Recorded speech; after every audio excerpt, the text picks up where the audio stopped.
the first module that we were studying, which was primarily based on the preliminary understanding of the network elements and the components and their respective theoretical and understanding in a way.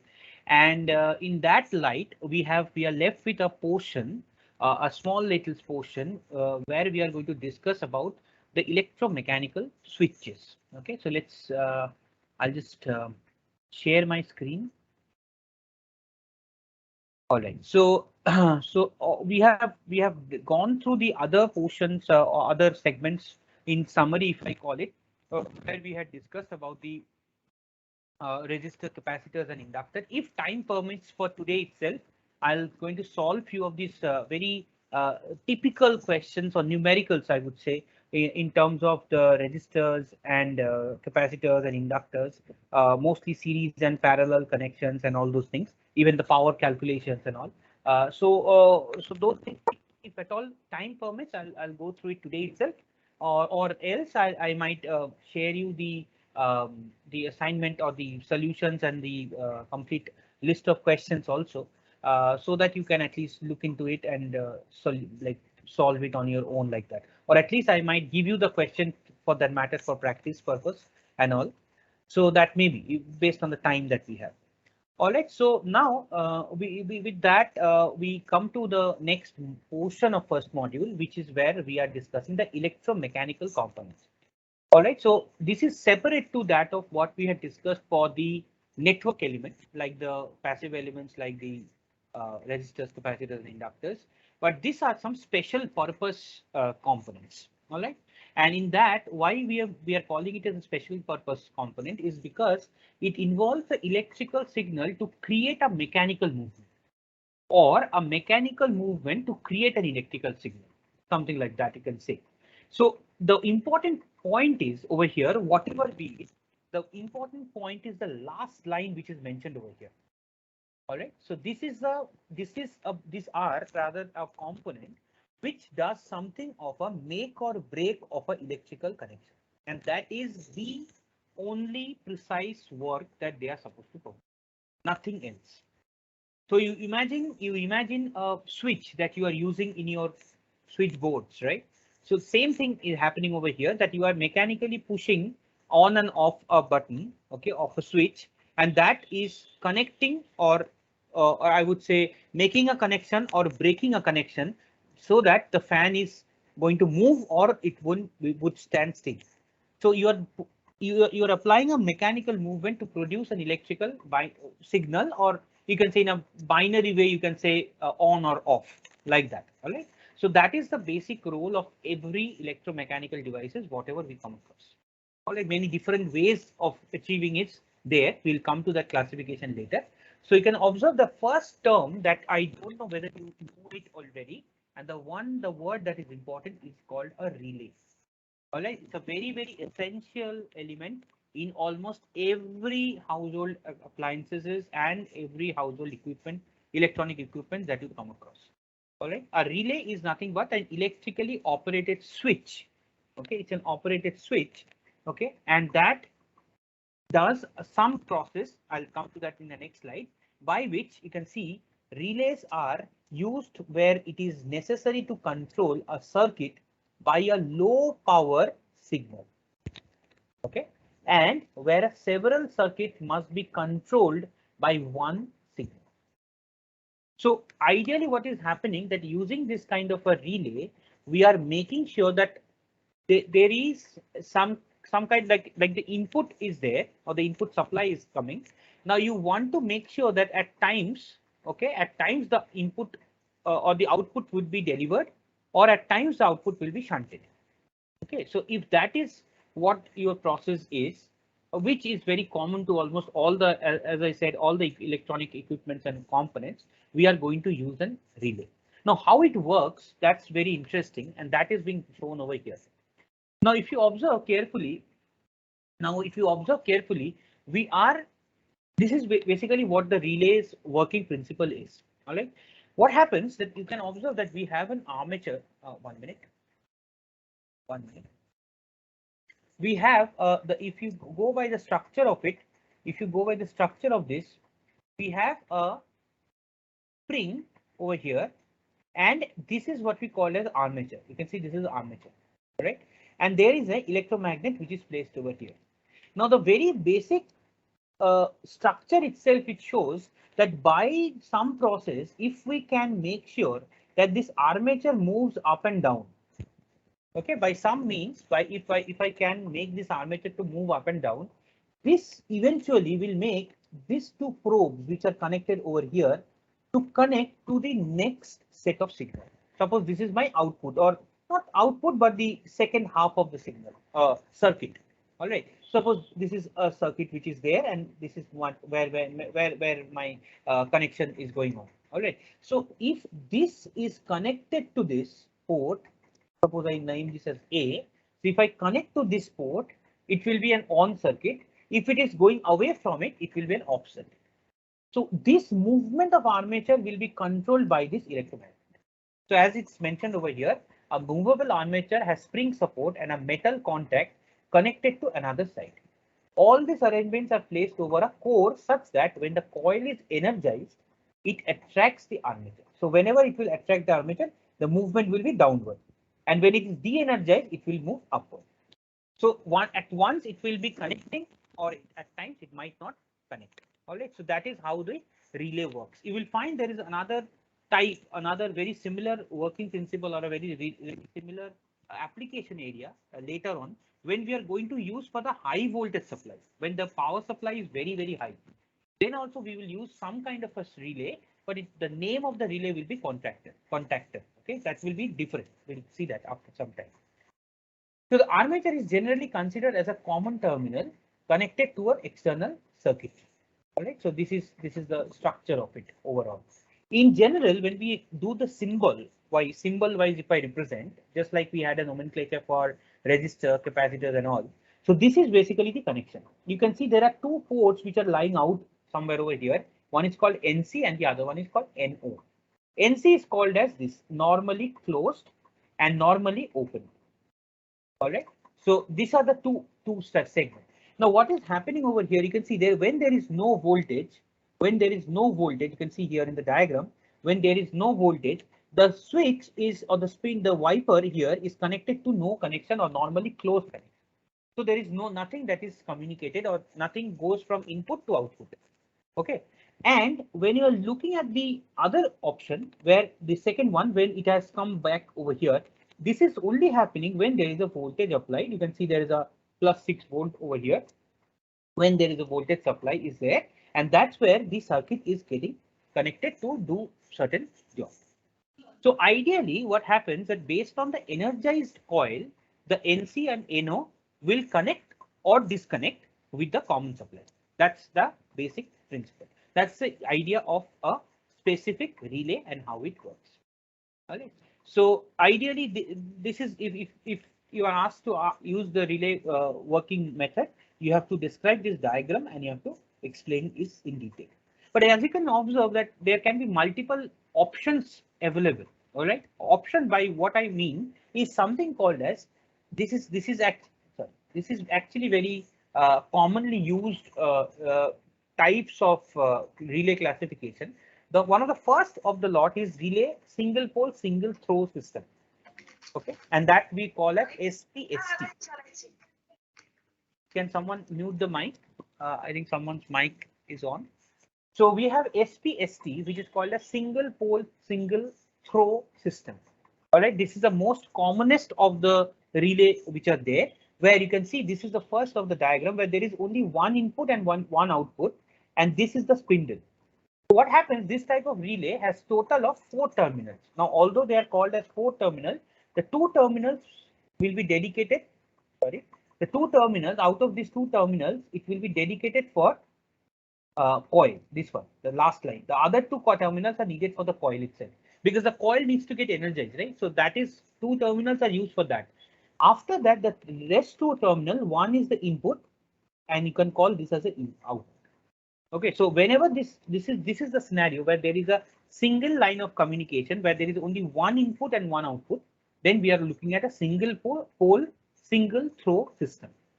But naturally, it can be vulnerable because it is only one connection that we are keeping. So in that way, to make it a little reliable more, we are looking at single pole double throw system, which is called another very important, or rather the one of the most easy application relay is called as SPDT. The short forms are more preferred compared to like the full form. So this type of relay has total of 5 terminals. Why? Because simply what is happening, you can see single pole, so one input, two output. Double throw means two output. So 3 terminals are done over here.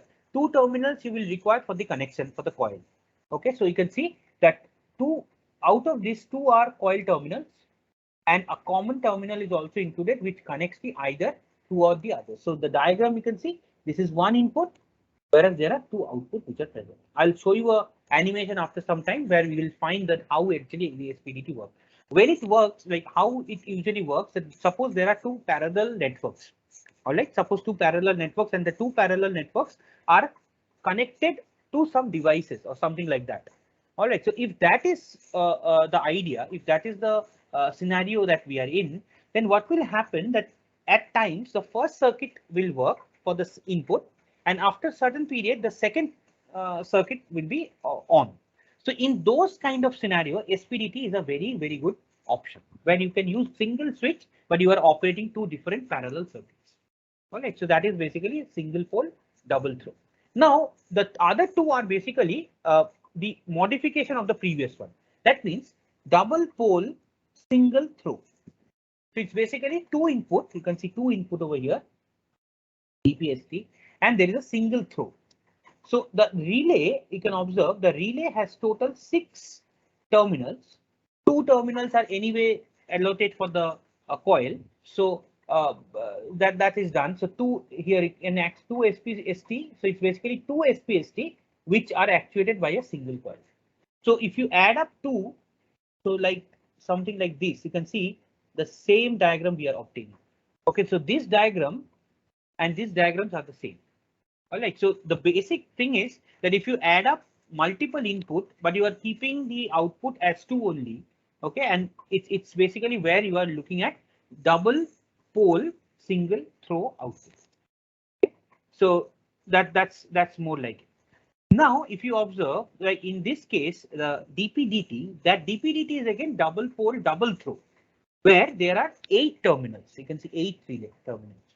Again, 2 are taken off by the core itself or the coil itself. So we are left with 6. So you can see over here the 4 over here and 2 over here.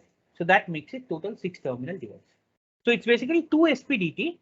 Okay, 2 SPDT connected in series, something like that.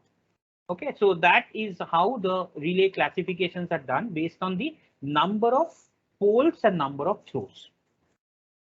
All right. So any doubt with this part? Any till this point, in fact, whatever we have discussed, what is relay, how the functionality works, what are the different type of classification? It's not that difficult to understand, and I think it will be easier for you to visualize this and then maybe comment on whether you have understood it or not.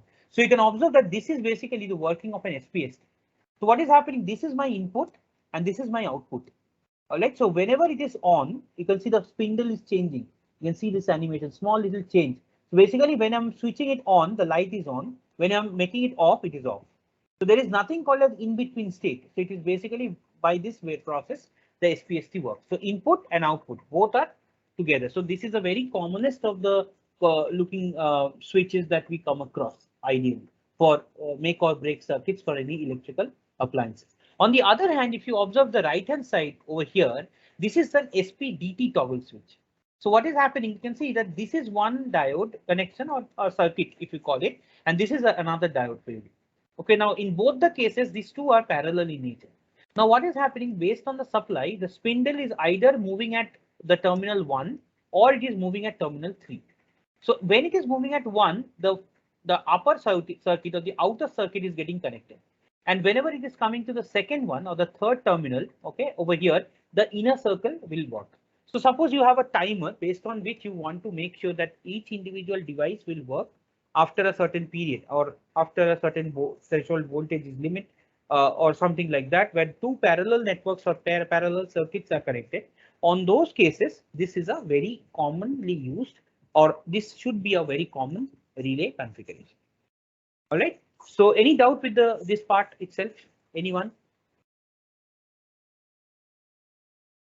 Anyone having any doubt, question on this relay? No, sir. All right. So if you don't have any query over here, then maybe we can see the classification based on the operation.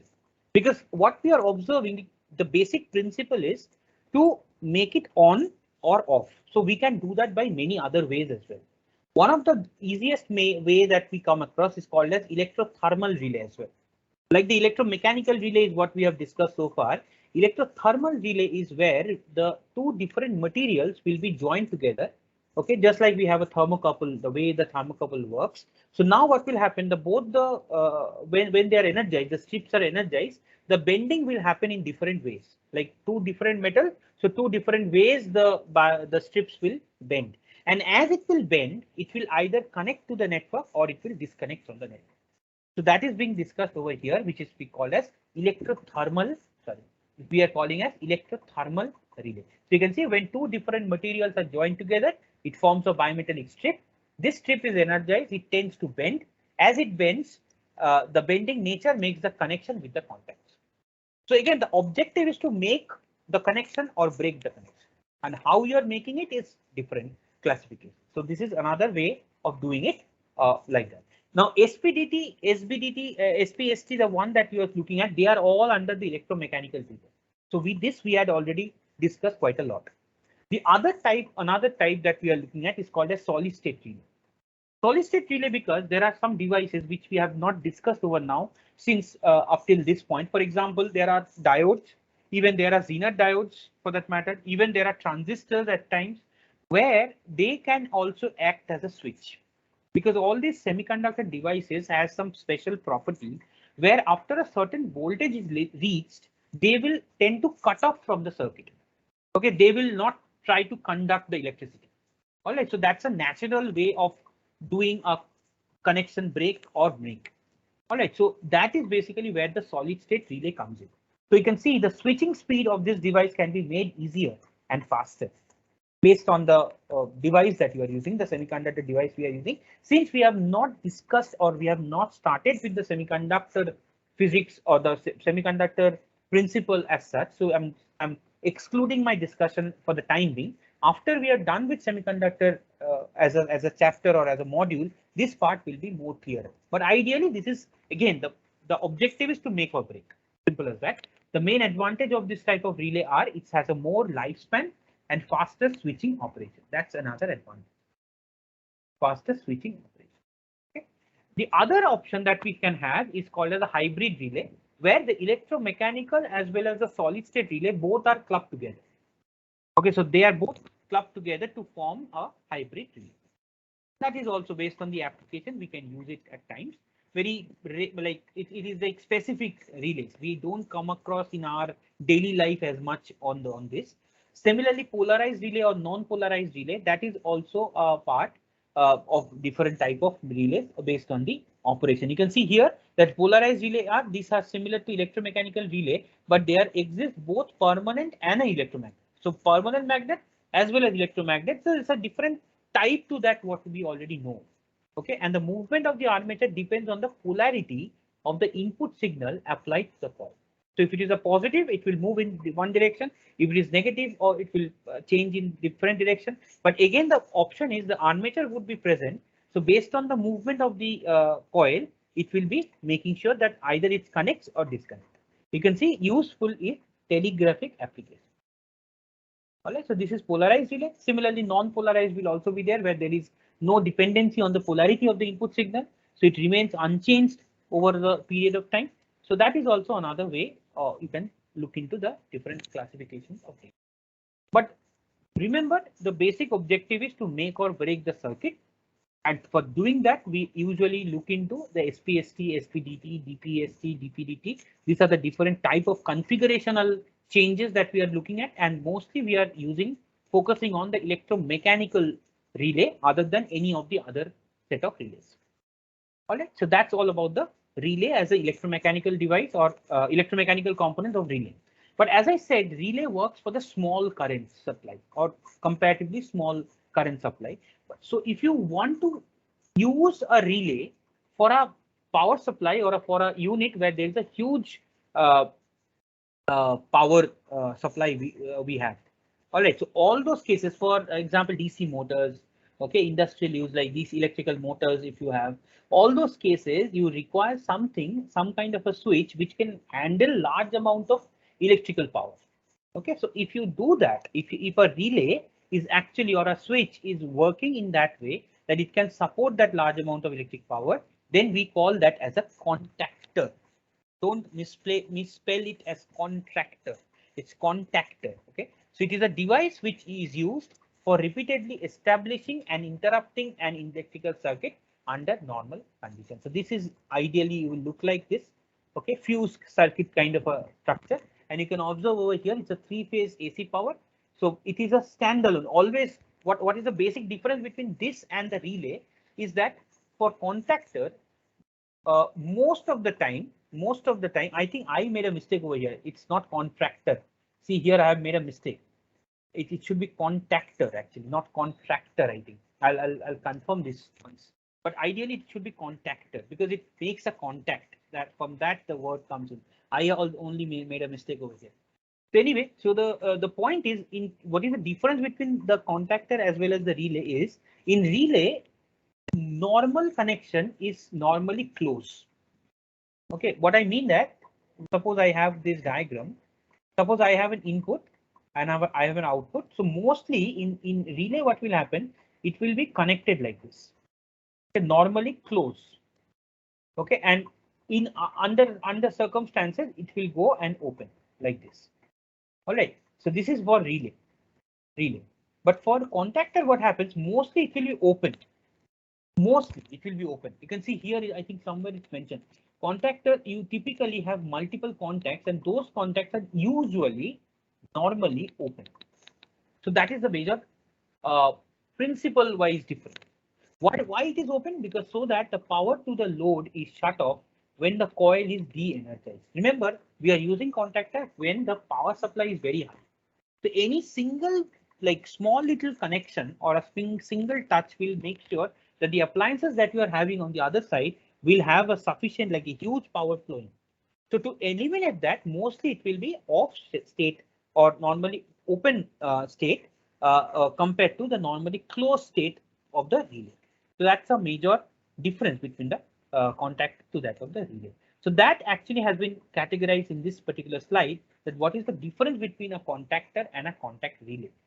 Now you can see the key difference between the, as I said already, key difference between the control relay and the contactor is the rating current that they are assigned to handle. Okay, so contactor are used to load that are comparatively higher currents and higher system voltage. Whereas the other one, the relays are mostly for smaller current. So you can see relays often use have normally close contacts and contactors usually do not. Usually it might be, but most of the cases it will be an open condition. Combination motor starters only use the contactors. It's a very specific usage. That's what the idea is. Switching times are much faster for relay. Okay, so that is basically the electromechanical component that we have come across, the two things which I thought of telling you over here and the differences among the two. All right, so now we are familiar with the electrical components, the specific components of resistor, capacitors, and inductors, and their working principle and the way they are handled in a circuit. Now we have an electromechanical components, which are also specific components with specific purpose. All right, so those are the component list we have.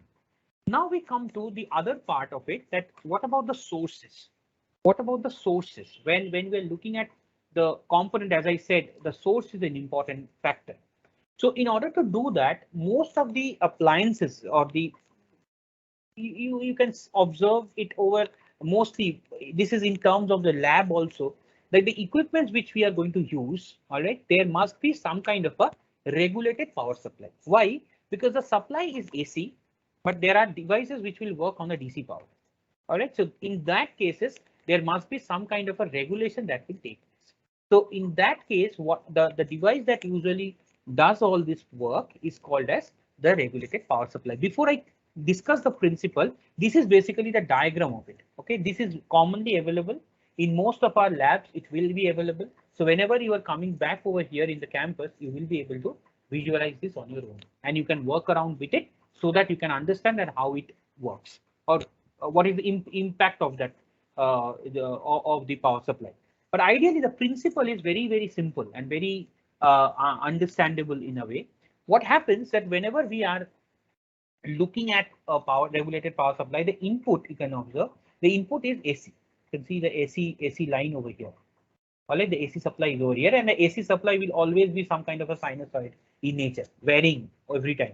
Now, what happens? This goes through some kind of a rectifier. I think it's better to show you from here. So after the transformer is there, it is converted, and this is rectifier. We have not discussed this, so I can't go into detail about this. But what the application of the rectifier is, that you can see the negative lobe over here, right?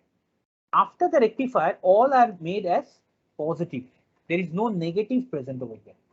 All right, so all are made present positive in nature. So that is basically what the rectifier does. Okay, it rectifies in a way, you can remember in that way. So the sinusoid which was there, the negative portions are cut off, and that is that replaces by a positive terminal. Now a filter will come in. Filter is an application in communication, as in general, it will eliminate the unnecessary noise which are present. I told you in the lab also, or I think in one of the classes also, that this L and C, okay, this happens to be a very important factor. Okay, this components plays an important factor on its own, especially when we are designing the oscillator circuit, the filter circuits, okay, filter bank and all. So you can observe here it's an LC circuit that we are looking at. All right, so this filter circuit definitely would try to eliminate those kind of noises. It will be only allowing certain range of frequencies to operate, or the signals to operate, and that will trigger a transistor regulator over here, which is also given over here. You can see regulator over here, where what happens that the same signal which is being fed, that will regulate the supply. It will be a constant supply, because DC supply, as we know, it's a constant supply that we have to have, no variable it should be. So that goes to the load. You can see here, after that it goes to the load. Now here again, you need this electrical component of the resistor. Remember, I told you in labs that the resistors will act as a voltage divider circuit, very commonly used circuit for electrical networks, where you are going on finding out or through this tab, okay, through this tab, that what is the voltage output over here, over here, over here, or something like that. So whenever you are looking at it, so that portion of the resistor should be taken into reference compared to the whole of the reference resistor for that matter. All right, so maybe suppose, for example, this resistor is R1 and the total resistance is R. So the drop across this small R1 would be other resistance, like R minus R1 divided by the whole resistance, okay, multiplied by V in, the input supply, which is fixed. So that will be the drop across this. Okay, now you are dividing, suppose you are applying the probe, the output probe over here to the end circuit. So that is the voltage being regulated. Some voltage you are regulated from the 230 volt supply, that is the main supply, to some small little voltage, maybe a 15 volt or something like that, and you are reducing the voltage to a DC. So the regulated power supply ideally helps in regulating the supply voltage for the usability of the necessary equipment. All right, so this is a very important, I would say, source or smoothening of the source of some sort. So that is essential for most of the appliances as well as the instruments used in electronics. All right, so this is about the regulated power supply. You can see that the diagram also is clear, and the mentioning, I think the by discussion you are having a knowledge about how the regulated power supply works. All right, anyone having doubt with regulated power supply? Because this all things, no, whenever you come back over here, but when you look and feel the object or the instrument itself, I think it will be much clearer. But I'm talking about the principle that it follows. Okay, so unfortunately I can't give you, apart from this, I don't have any other option but to show you. So this is about the regulated power supply. So that's another equipment. The other equipment that also will be very essential for the lab purpose. It's called as a function generator. I don't know how many of you remember that when I started off with the multi-sim, the first day of our lab, I told you that in the right hand column, there were some sources. In that, function generator was one.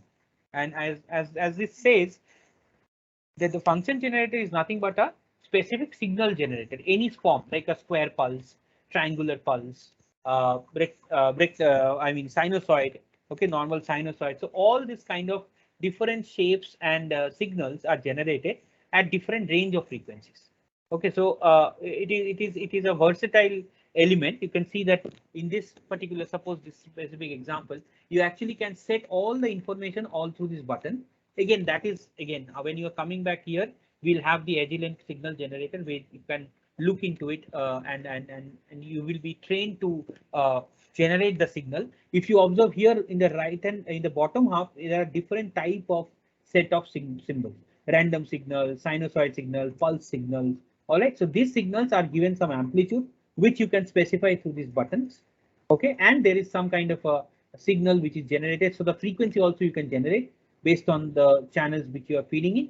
So like that, and these are the channel. So this channel 1 and channel 2, these are the output channel. So whatever you generate out of this device, this will be controlled through these knobs and it will be fed to the circuit. And you can see that there is a knob over here through which you actually can adjust the frequencies and the amplitude for that matter based on the different settings whatever we have. All right, so that's basically a function generator and a usability. Again, it will be more clearer when we discuss this in the labs. Okay, so that's more important, more practical. This is nothing to do with theory actually. And the last one, which I think we all should know, and that is called as the multimeter. It's I would say, a weapon to all the electronic engineers or the electrical and electronics engineers. Okay, it is a must for any lab or any project that you are doing, and this is called as multimeter. The name itself is multimeter because it does multiple jobs. For example, you can see this analog meters. I don't think you will be getting it soon, but I just thought of giving a diagram so that you at least can have a look and feel. But ideally, the one that we usually use is called this one. Okay, this is a digital multimeter or in a way. And in this, what happens is that it can measure all the necessary, the probe. Remember, in experiments, we were doing the probing, right? We were using a probe to connect to the supply, and we were finding out what are the values of voltage, power, current, and all those things. So that is basically mimicking the multimeter's option. It's basically a testing device which can measure the voltage, the current, the resistance, the continuity measurements, any fault in the circuit, okay, open circuits, and all those things. Everything can be done. So you can observe there are two probes which are present over here. One is the red color one. One is this red color one, and the other one is the black color one, right? So this red color one that you're looking at, this is ideally for the connection, like when you are examining a particular element at the positive terminal, you can say, and this black one is the negative terminal, or the ground, or whatever you call them.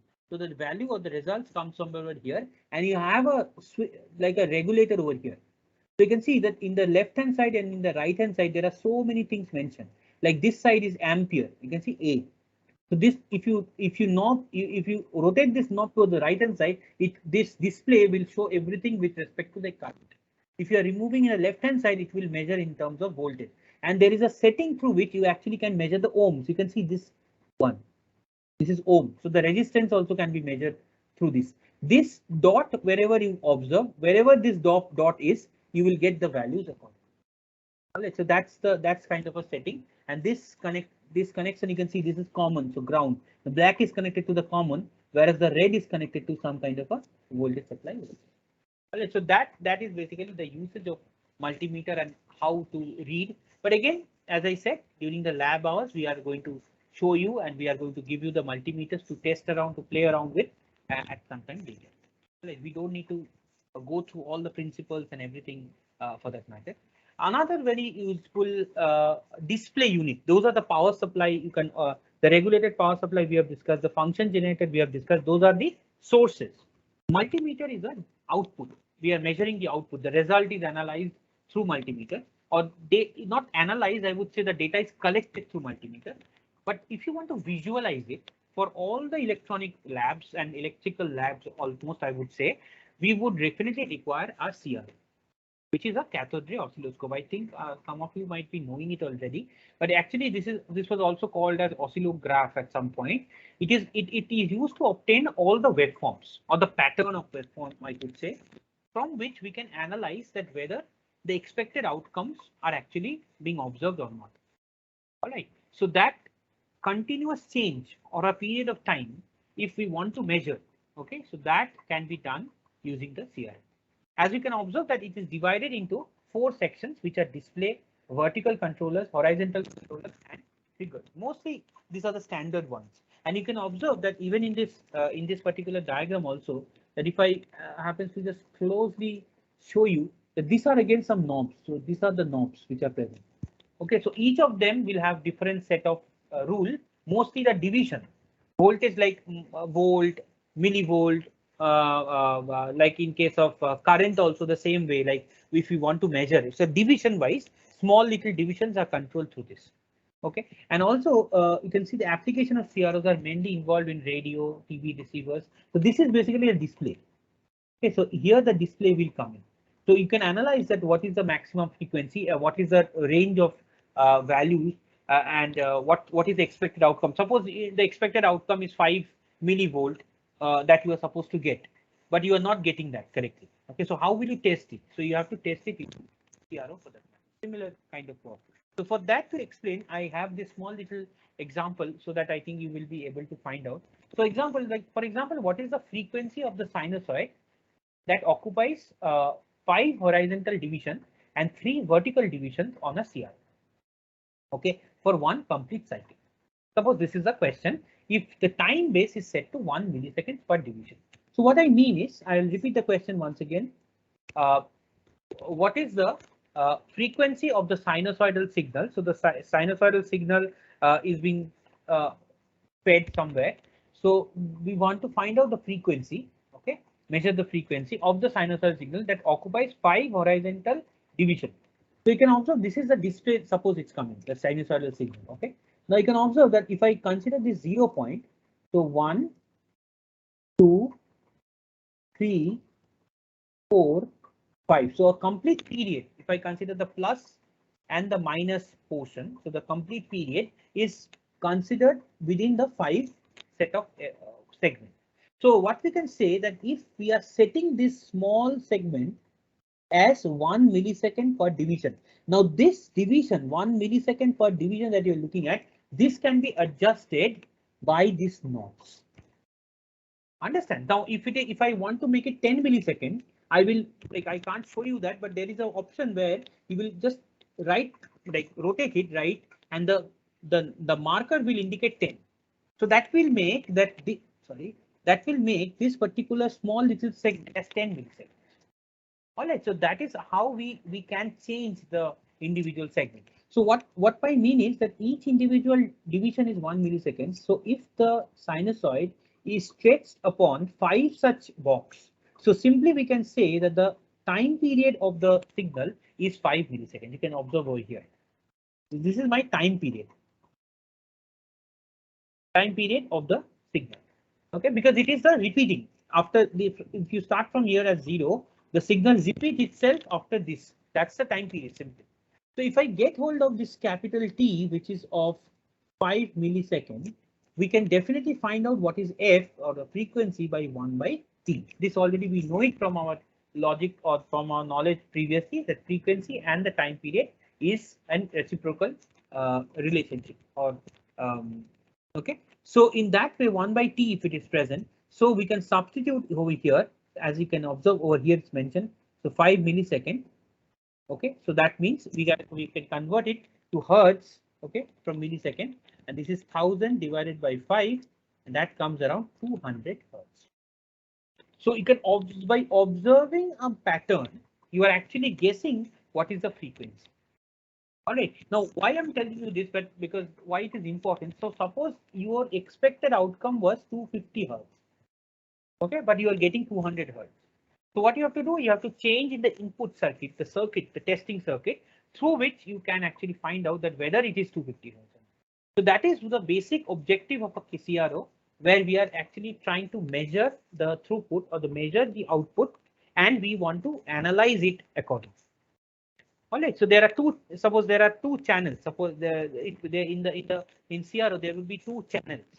So if you feed the one channel to input and you feed the second channel to the output, okay. So basically in the same display you can get two output or two display. Okay, just like here.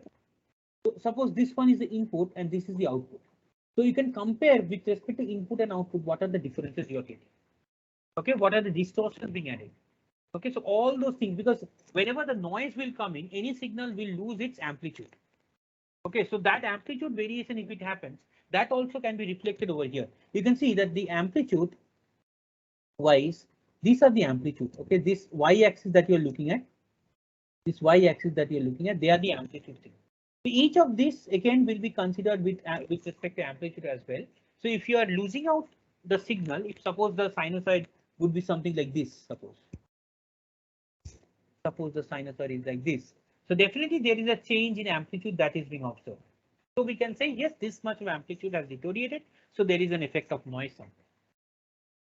Understand? So that is how we are actually dealing with these equipments and the continuous usage of these appliances at times will help us in understanding or diagnosing a particular circuit. All right. So that I think concludes the first module of our discussion on basic electronics. So the first module we have discussed all the basic ideology basically or relating to the circuit and networks. And we have discussed about, let me go back. Yeah, we have discussed about the nature of uh, the circuit, how it should look like, how we are going to test in real life using some of these equipments, all right, which are primarily a lab equipments, which are lab or analysis purpose. And these equipments will be tested, as I said, later on when you come back in the in lab hours also. And so I had given you an kind of thorough understanding on how the working principle of this works and what are the utility part of it. How do I read a CRO and all? But if you want, if you are interested in, you can look into the details of all these equipments and how it works, to be honest. But ideally, that is beyond the scope of this class, and it's like immaterial if I even discuss it even further, because we don't really need to know as such for the course, to be honest, that much. Whatever I discussed, that is sufficiently enough. If at all anything is needed, I'll share you later. So now let us, with the time whatever we have, I think I can actually at least squeeze in one problem or numerical on the circuit analysis with respect to series and parallel connection. At least I'll give you some like type which you might expect while dealing with the questions. Okay, so I think I'll give you some insight. Some of the type of questions I think I have shared even in your assignment, as well as some of the type I have given. We have discussed in your labs also. So those kind of question and the analysis of the solution, how you are solving them, is basically some of the questions which you are type you can expect. But along with that, which I have not discussed in a lab, I think I'll just share one of such question. So maybe like this, you can look into it and you can tell me what can be the answer for this, or at least the way you are going to do it. So suppose we have a circuit. I think I would ask all of you to at least keep a note of it. Although the solutions and everything I'll upload with the course material. So suppose I have this as a circuit. So since all of you are familiar with the series and parallel connection, let's see whether you are able to solve them quite quickly. So we have like this.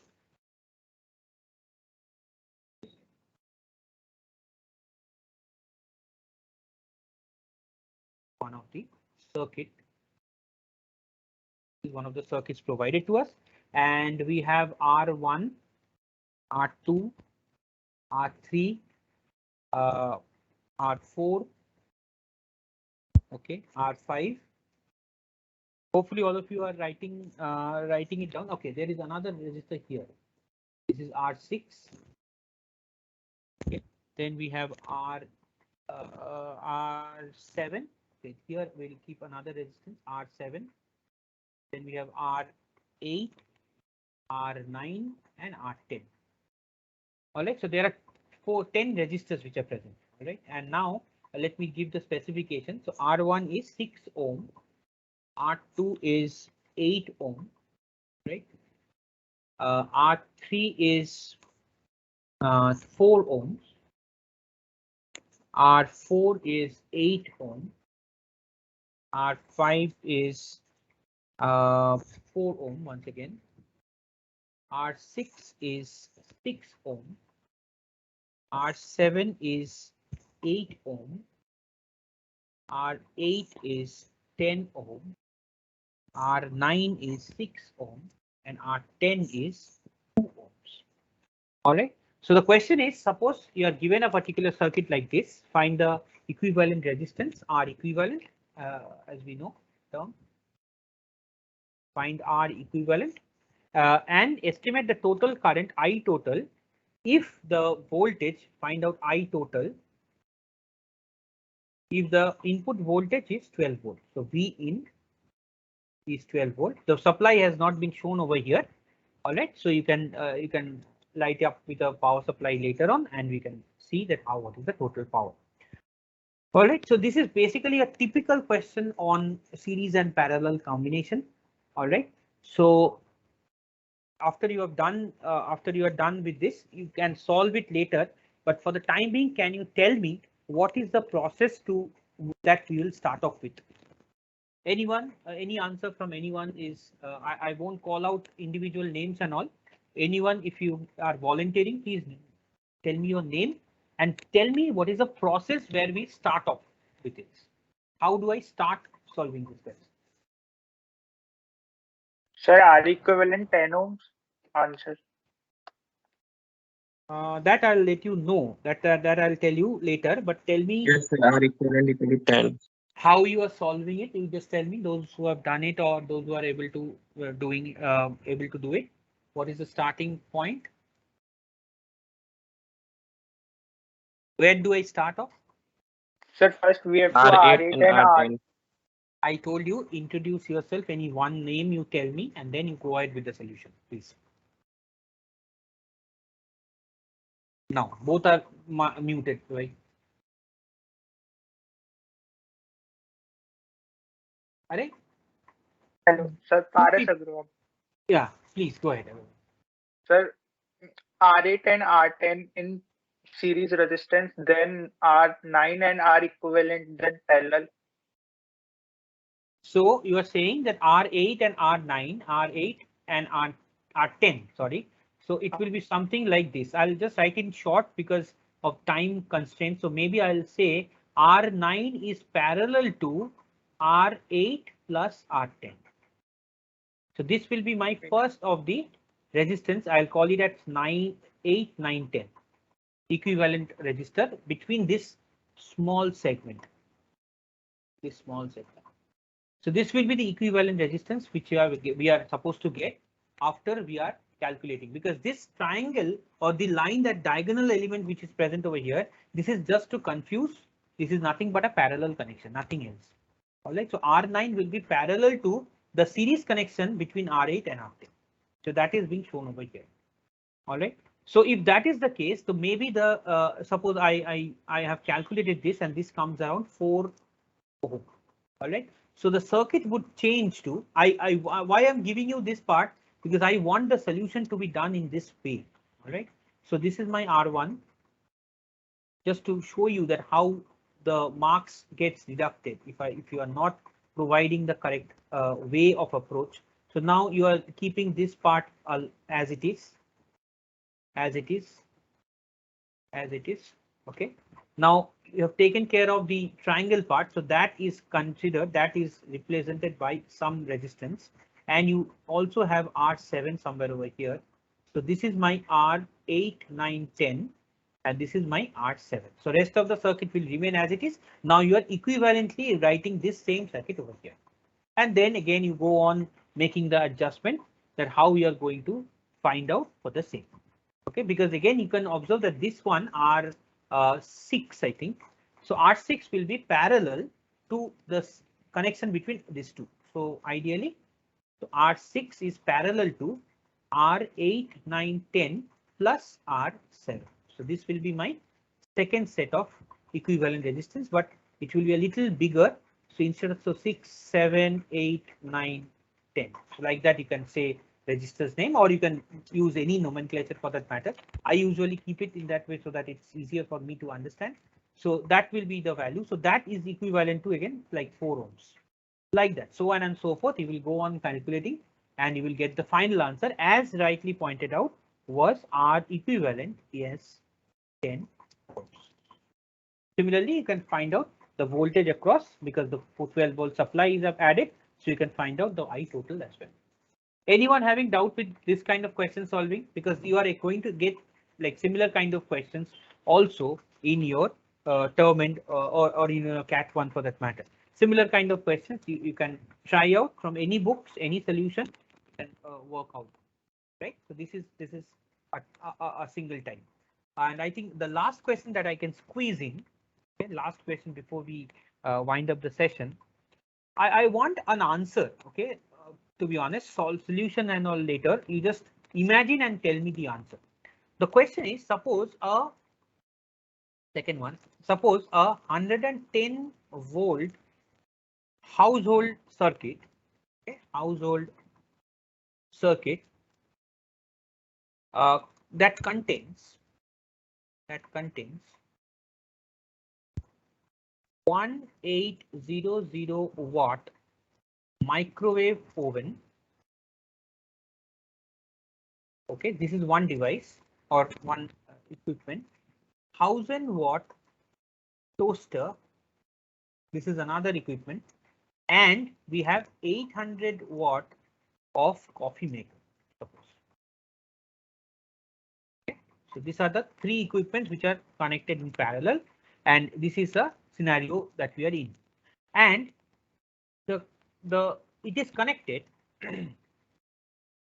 It is connected, or this whole circuit is connected by 20 amps. Is connected to a 20 amps fuse. What is the role of a fuse? Fuse is nothing but after a certain period, if the current reaches beyond 20 amps by any chance, it will break the circuit. So that's the basic usage of a fuse. The question is something very interesting. Determine the current. Determine the current first of all. Second, will the fuse melt if the microwave oven and the coffee maker are both on? All right. So suppose this is the question given to you, that you have a household circuit that has a supply voltage of 110 volts, and it has three equipments. Okay, three equipments in different power level. One is 1800 watt, one is 1000 watt, and the other one is a 800 watt. Now there is a 20 amps circuit or a 20 amps fuse which is connected to the circuit to break off if the total current goes beyond 20 amps. Now first the question is to find out the individual, the total current which is circulating on this particular network, and if it is there, the question is, if microwave oven and the coffee maker both are on, then will the fuse melt, or where can we use the two equipments together in a way?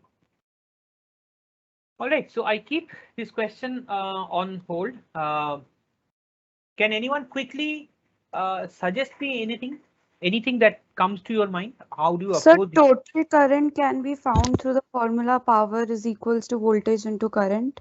So Okay. it's 32.72. Yes, sir. 32.72 ampere. Is it? But how do you calculate the current over here? Like you have a 110 volt supply, and where do you? I didn't get the calculation part. Can you tell me once? So total power can be found out by adding all these three power watts, like 1800 plus 1000 plus 800. So that So gives do us you think 3600. the circuits, do you think all the appliances are connected in series? Sir, household connectivities. Usually when you are connected with, it means something like you are in most of the cases, whenever you are looking at different devices, they will have a different set of power rating, and that is one of the application in which you actually are connecting. Usually will connect this equipments in parallel, not in series. We'll always connect it in parallel so that the power gets distributed, the current gets distributed actually through the individual circuits. Right, so this is not a series connection, it will be a parallel connection actually. All right, so I'll just try to draw the just a small little circuit over here. So suppose this is the connection it should have been, like if suppose this is my RC, suppose a coffee maker or something. This may be my toaster, and this may be my microwave oven. Okay, and this is the fuse. Okay, suppose this is the fuse, and the connection is made over here. Okay, so this is the element present. Now my question is to find out what is I total. Okay, so how do you calculate the total current? Because the individual power dissipation, individual power dissipation across the equipments, that's the only thing that is being told. 1800, 1000, and 800 watts. That's the only Sir, thing. so power is equals to V square by R. We can apply in each and every branch and then find. How do you get the R then? Where is the R? RC, RT, RM, you don't know. So we know that voltage Sir, remains we same know in the parallel circuits voltage, so across all voltage the is same branches. in Sir, P is parallel. equals to V square by R. By using this, we can find resistance. Yes, sir. So we know the particular power for each of the devices, and Yeah, that's what. If you know the individual power And voltage and the voltage difference will be 110 across each and every appliance. each and every appliances, that's correct. So we can find the I in each appliance separately and Correct. then add it together because Add it it comes together. to the one. Yes. So that will be the process involved. I am not already I'm overshooting the time, so I won't be going into that. But also the second question also you determine that whether it will work or not, the second part. And do one thing, after you are done with it, please send me the screenshot of your solution in chat. Okay, send me over to chat because it's already 2:55 and I've overshoot the whole process of classes and all. So I think So I'll not 33.12. 33.12. Okay, let's Current see. I value. Okay, you send me the solution. I'll check and tell you.